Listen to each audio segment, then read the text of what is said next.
Okay, लेकिन sir कितने दिन तक ये करना चाहिए, ये कैसे आप डिसाइड करते हैं? On what criterias do we decide that किसको फास्टिंग करना चाहिए, कितने दिन करना चाहिए, इसका कैसा इस अनुमान ले सकते हैं हम लोग? इसमें क्या होता है मैडम, जैसे ही आपने फास्टिंग स्टार्ट किया, fasting starts the day you skip your meal, ठीक है, उससे आपका फास्टिंग शुरू हो गया।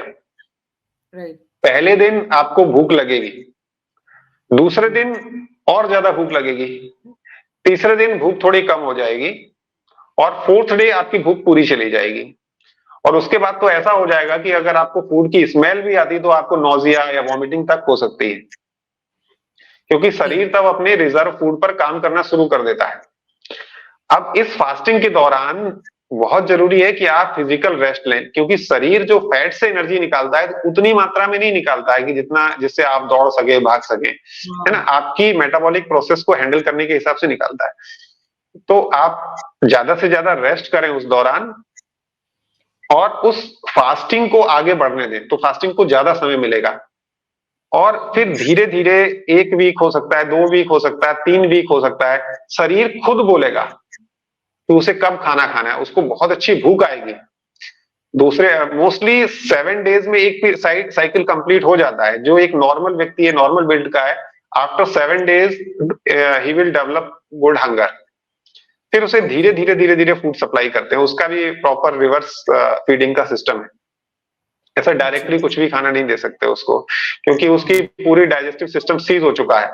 तो उसको बहुत सिंपल फूड देना है जो इजीली उसके बॉडी डाइजेस्ट कर सके। तो ये उसका शरीर खुद बोलता है, क्योंकि फास्टिंग के दौरान अब 4 दिन के बाद, specially 5th day is day of crisis actually, तो उसमें बहुत सारे सिम्टम्स आते हैं। आपकी जीभ बिल्कुल कोटेड होती है, व्हाइट कोटेड होती है, और ब्रेथ की स्मेल काफी आ रही होती है, पसीने की स्मेल बहुत आती है शरीर से, कभी कभी फीवर भी आता है, हेडेक सीवियर होता है, स्किन में रैशेस हो जाते हैं, गिडीनेस होता है। तो ये सारे सिम्टम्स आते हैं, और फिर धीरे धीरे धीरे धीरे सब सबसाइड होते हैं। तो आईज ब्राइट क्लियर हो जाएंगी, टंग कोटिंग खत्म हो जाएगी, ब्रेथ में कोई ऑर्डर नहीं होगी, और शरीर में स्ट्रेंथ फील होती। ये देखा गया है कि हैंड ग्रिप स्ट्रेंथ बढ़ती है, मस्कुलर स्ट्रेंथ बढ़ती है ड्यूरिंग फास्टिंग। तो ये जब सिम्टम्स आ जाते हैं, जब दिखना लगता है, तो ये दिखता है कि हाँ, फास्टिंग ने अपना काम शुरू कर दिया अच्छे से। फिर वही होते होते फिर बहुत अच्छी सी भूख आती है अंदर से कि नहीं, मुझे कुछ खाना ही खाना है। तो वो टाइम है कि धीरे धीरे हम फास्टिंग ब्रेक कराते हैं। लेकिन सर जब भी ये आप लोग फास्टिंग करते हैं तो आप पैथोलॉजिकल हेल्प लेते हैं क्या? Like you go for test, क्योंकि ये कीटोन बॉडीज एंड ऑल हम लोग तो टेस्ट अगर किया तो उसमें भी पाते हैं, बिकॉज व्हेन जी हाँ, टेस्ट में we do sometimes when we feel कि हाँ, इसको हमें देखना ही है, but otherwise we are quite clear कि कीटोन बॉडीज है ही, और पेशेंट को भी ऐसा नहीं है कि मुझे देखना ही है तो अननेसेसरली ब्लड टेस्ट नहीं कराते, है ना।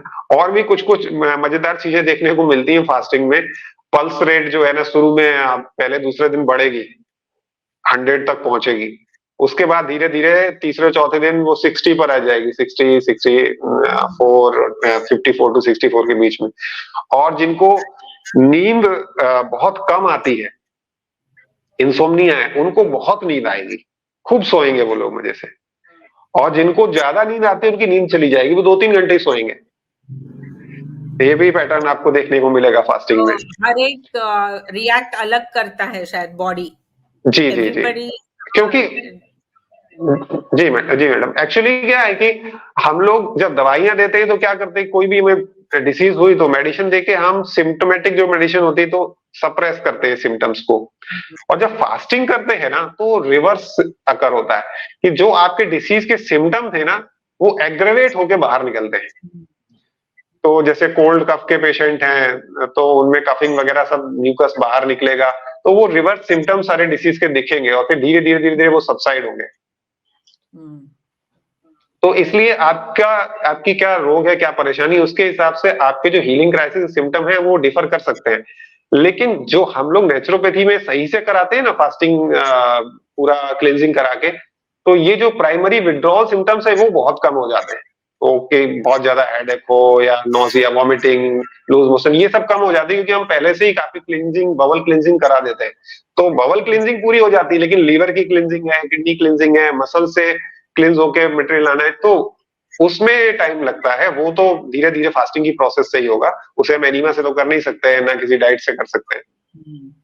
तो मुझे यहाँ पे एक बहुत इम्पोर्टेंट चीज अभी आप बता रहे हैं तो महसूस हुई कि आप जो भी सिम्टम्स अभी बताए आपने, 3-4 दिन कैसे कैसे रिएक्ट करते हैं लोग, तो समटाइम्स इट माइट हैपन कि हम जैसे डॉक्टर्स को ये सब साइड इफेक्ट्स लगे फास्टिंग के, whereas you are जी looking at it at a different perspective, क्योंकि आपके लिए ये हीलिंग पैटर्न है, isn't it? तो मुझे लगता है ये जी डिफरेंशिएट करना भी बहुत इंपॉर्टेंट है कि what exactly is side effects of fasting.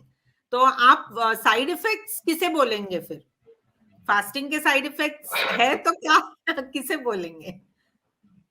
नहीं, अगर आप प्रॉपरली एक्सक्लूड कर देते हैं सिचुएशंस को तो ऐसी प्रॉब्लम नहीं आती है। लेकिन कुछ ऐसा समझ लीजिए कि ऐसे बीमारियां हैं जो बाहर से हमें पता ही नहीं चलेगी, जैसे मान लो उसको ड्यूडेनल अल्सर वगैरह है, तो ये कभी एग्रेवेट हो सकते हैं। तो कभी हो सकता है कि ब्लड वॉमिट वगैरह भी उसको हो जाए, क्योंकि एसिड तो पेट में निकलेगा टाइम से अपने, और वो एसिड अंदर जाएगा तो इरोज कर सकता है। तो ये कुछ कुछ सिम्टम्स कभी कभी लोगों में देखने को मिल सकते हैं। तो ऐसे सिम्टम्स को देख के हम फास्टिंग को पूरा ब्रेक नहीं करते, बट लिक्विड डाइट कुछ ऐसी देते हैं जिससे कि उसके सिम्टम्स सबसाइड हो जाए। जैसे अनार का रस देना है या नारियल का पानी देना है। या अब फास्टिंग के दौरान मोस्टली दो ही ट्रीटमेंट यूज होते हैं, एक तो मिट्टी पट्टी और एनीमा, बाकी किसी ट्रीटमेंट की जरूरत नहीं है। और हाँ, उसके पर्सन को वेल हाइजीनिक प्लेस पर रखना है कि उस समय थोड़ा इम्यून सिस्टम भी अल्टर्ड रहता है, तो कोई इन्फेक्शन उसको ना लगे। और बहुत ज्यादा उसको ट्रीटमेंट देने की आवश्यकता नहीं होती, रेस्ट प्रॉपरली कराना है उसको और उसे खुश रखना है, हैप्पीनेस रहे। तो हम लोग कुछ बुक्स उन्हें दे देते हैं और रेगुलर दिन में 2-3 बार उनको विजिट करते हैं, उनको फास्टिंग की बुक्स दे देते हैं, पढ़ो, तो वो मोटिवेट होते हैं पढ़ पढ़ के कि इनका ये प्रॉब्लम दूर हुआ, उन्होंने 2 हफ्ते फास्टिंग किया, 3 हफ्ते किया, तो वो मोटिवेट होते हैं और वो अच्छे से कर पाते हैं।